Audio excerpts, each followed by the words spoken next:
Scrolling is easy. Hours slip by, and yet we rarely feel full from it. Today, I want to share cozy invitations to put down your phone and end that mindless scroll and step back into your own life. So these are little rituals to ground you in your senses, spark reflection, and help you notice what's already there. My hope is that they inspire you to slow down, reconnect with yourself, and even find a little bit of magic in the mundane.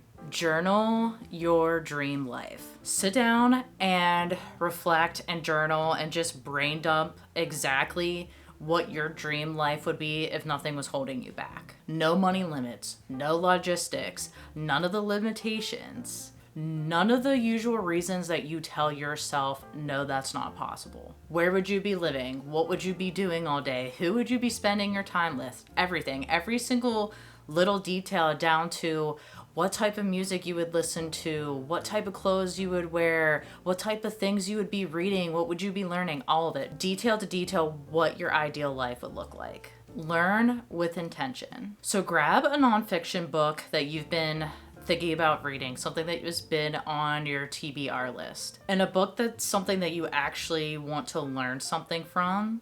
Read it slowly and take notes. Highlight interesting ideas or facts, notate in the margins, get out a journal and write down all the thoughts that are coming to your head or interesting tidbits of information that you're reading along the way. And then keep asking yourself questions about what the lesson is, summarizing what you learned from the last chapter to the next chapter. The idea is that you're not reading just to get through it. It's that you're reading it and you're learning, and that you're walking away with takeaways of knowledge, little nuggets of knowledge that you can take through the rest of your life. Watch an old black and white movie. Put on an old black and white film and really pay attention to how different it feels to what we watch now. The pacing, the acting, the way it's shot, the cinematography. Compare and contrast to modern movies, and then look to see how it's influenced the movies that are created that we watch today. Touch nature. Get outside and really ground yourself for a minute. Put your feet in the grass. Run your hands along the bark of a tree. Notice the textures and the colors and the patterns that are naturally in the world that we live in. On a normal day, a lot of us walk past all these beautiful artistic things that nature has put into our pathways. So this is a moment for you to pause and let yourself feel really connected to the earth and to nature and see all the beauty that's in the world in a very simple way. Go on a photo walk. So grab your camera or your phone if you don't have a camera and head outside. You could even pick a theme like architecture, flowers, texture, people, animals, or light, and just see what you discover. Giving yourself something specific to look for helps you become more aware of your surroundings and notice the little things that's been there all along. And make sure you're not just taking the same picture over and over again. Get close-ups.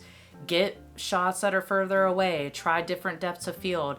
Just try to photograph one thing 30 different ways and see how creative you can get with your own camera. Call someone that you haven't talked to in a while. So pick up the phone and actually call someone that you've been meaning to talk to. Not just send a text message, call them. A friend, a family member, someone that's been on your mind lately, because one conversation like that can turn both your days around, or it could end up in maybe having a conversation that surprises you, or maybe the other person was thinking about you too. Watch a documentary. So watch a documentary on something that you know absolutely nothing about. Just notice what surprises you as you watch it. Then later in the week, bring up one thing that you learned from the documentary with a friend, a family member, or a coworker, and just start a conversation about it.